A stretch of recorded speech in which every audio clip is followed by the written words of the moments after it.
The conclusion to the hypothesis about breath tests: nothing good will happen after a breath test. That is fact. Nothing good will happen after a breath test.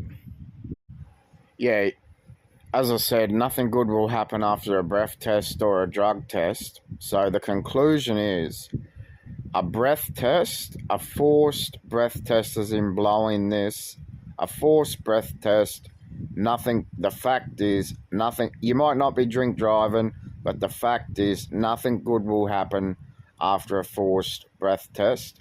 And same with the saliva drug test, nothing good will happen either.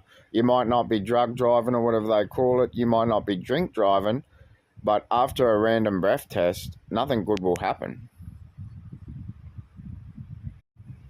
How would you like to be abducted and drugged by definition 6 on orders of the federal government, to be just on shit made up, just be abducted and drugged for the rest of your fucking life, labelled for the rest of your fucking life, and abducted and drugged without any day in court to prosecute the government for compensation? How would every member of the Labor Party, how would every member of the Liberal National Party like to be arrested and drugged without a day in court? We'll do that back. If we ever had victory, we'd do it back to them for 12 years and see how they like it. What the Texas unis found in, they were founders of semantic decoding, publicity about semantic decoding. It's nothing new. EEC's been around for a long time. Invasive measurements, semantic decoding. There's game players and there's game developers. It's as simple as that. There's game players and game developers, but the context, there's game developers and game players. This is a little bit of LFDRA audio today. I might be doing some shorts soon on the channel. Might be doing some shorts. So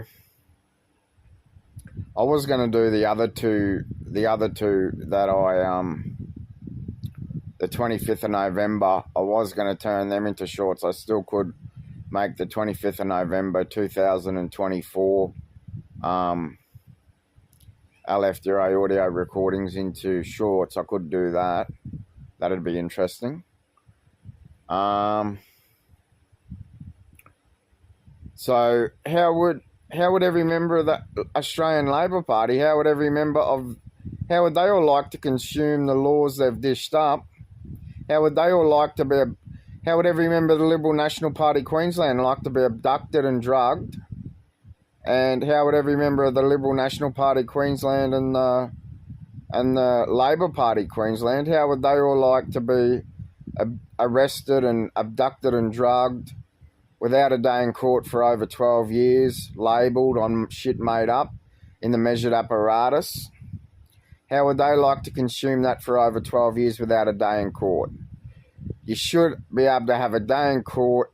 If someone's made shit up about you, you should be able to have a day in court before.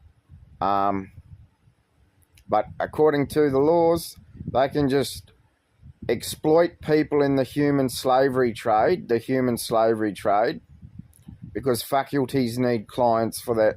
Faculties need clients, which are students. Faculties need clients to make money.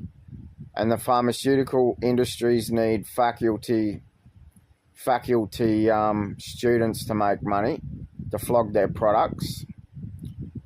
In the favouritism law circles of King Charles III Commonwealth of Australia realm. Though how would every member of, I don't think,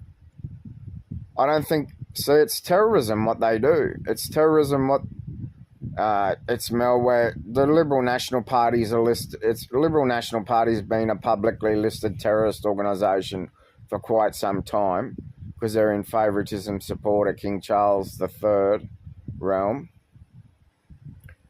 So yeah, that's about it for LFDRA audio today.